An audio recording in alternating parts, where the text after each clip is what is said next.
ሰላም ሰላም ቤተሰብ ከመይ ቀኒኩም ሎማዓንቲ ሓፃር ዛንታንያ ናባኹም ከብላ እየ ሓጣርያ ግን ደሞ መሃረይት እያ ኣነ ተማሂረላ እየ ስለዚ ናባኹም ከብላ ማለት እዩ ኣብ ሓደ ቦታ ሰብኣይን ሰበይትን ነይሮም ምስ ሓደ ወዶም ማለት እዩ ሕጉስ ናብራ ነይርዎም ደስ ልብል ሂወት ፍቅሪ ነይርዎም እና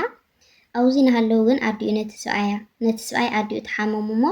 ኣቦኡ ነዲኡን ሒዝዎም ናብ ገዛ ይመፅእ ማለት እዩ ኣብቲ ገዛ ዝተወሰነ መዓልቲ ምስ ተቐመጡ ድማ እታ ሰበይቱ ኣብዚ ብምምፅኦም ሕጉሳት ኣይኮንኩን እሞ ኣቦኻን ኣዴኻን ወፂኻ ኣብ ካሊእ ገዛ ካሪኻ ኣቕምጦም ትብሎ ማለት እዩ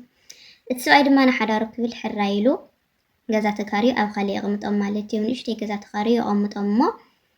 እቶም ሰብኣይን ሰበይትን ሕጉስ ናብራ እናመርሑ ይቕመጡ ዝተወሰነ መዓልቲ ማለት እዩ ወዶም ድማ ይጉብዝ ሕጂ ትወዶም እታ ሰበይቲ ሒዛቶ ናብ ሓደ መርዓ ትኸይድ እሞ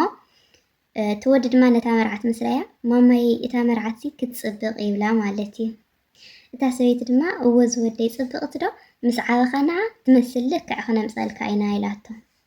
እቲ ቆልዓ ድማ እንታይ ኢልዋ ኣይ ማማይ ኣነሲ ክምርዕ ይደልን ኢልዋ እንታ ኮንካ ክትምርዕ ዘይትደሊ ዝወደይ ትብሎ ብስምባ ደሞ እሱ ድማ ኣይ ማማይ ኣነ ካባኸ ክፍለ ኣይደልን ካባኽና ካብ ባባ ክፍለ ስለለይደሊ ተተመርዐያ ከዓኒ ካባኽና ካብ ባባ ትፈልየኒ ትኽእል እያ ስለዚ ክምርዕ ይደሊ ኣነ ምሳኹም ክነብር የልደሊ ይብላ ማለት እዩ እታ ሰበይቲ ድማ ታኾይና ትፈልየካ ኣይትፈልየካን እያ ምስ በለቶ ስኺ ኸማነ ንባባና ንማማደ ፈሊኸዮም እኒአኺ ካባና ኢልዋ ማለት እዩ ንባባሲ ንወለድካ ውፀዮም ደይበልክዮን ስለዚ እታ ሰበይቲ ኢለይ ከምዚ ትብለኒ ትኽእል እያና ኣይምርዐይ ይብላ እቲ ቆልዓ ህፃን ኢና እታ ሰበይቲ ድማ ለከት ማለል ገበርክዎ ነገር ፅባሕ ለባየ ክበፅሕ ይኽእል ኢላ ከይዳ የቕሬት ሓቲታ ነቶም ዓዲ ሓማ ናብ ገዛ ምፅኣ ብሓደ ክነብሩ ጀሚሮም ዝብል ዛንታ ብሓፂሩ ኣብ ቴሌግራም ኣንቢበልኩምና